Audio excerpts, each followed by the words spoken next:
Welcome to Every Animal Has an Owner, a mostly large animal podcast for veterinarians and the people that depend on them. Hello, everyone. My name is Dr. Krista Keller. I am Associate Professor of Zoologic Companion Animal Medicine and Surgery at the Veterinary School at UC Davis. In that role, I am a practicing veterinarian. I also teach at the veterinary school, so I have the opportunity to teach the next generation of awesome veterinarians. And then I also perform research. In general, I'm a specialist veterinarian, what most people call exotic animal medicine. The most recent AVMA pet demographic statistics outlined that rabbits are the third most common um, domesticated companion animal in the United States.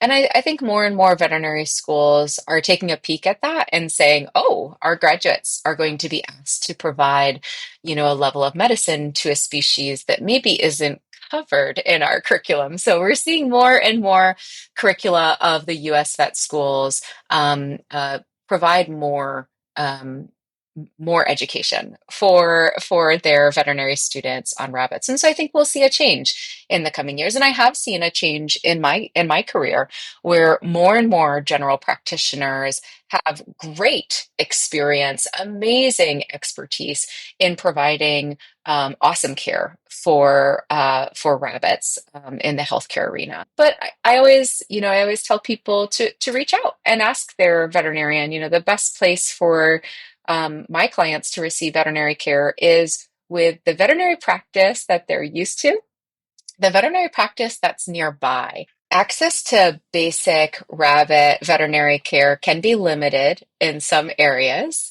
There are a couple of resources actually where the general public can find a rabbit vet, a vet that feels comfortable treating rabbits. And one of them is the Find a Vet option on the AEMV, the Association of Exotic Mammal Veterinary website.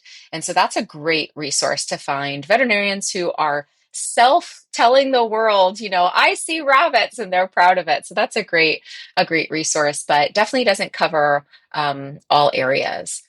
In general, I'm seeing a huge shift in our industry towards more and more veterinarians realizing that they have the skills and the capabilities to do great medicine, particularly preventative healthcare medicine for rabbits. And that includes doing a physical exam, getting a great history, giving some basic education on nutrition, sound nutrition for rabbits, understanding basics about the vaccine, knowing how to diagnose dental disease, and most veterinarians are well trained and capable to do this. It's whether or not they've had the experience to take that on.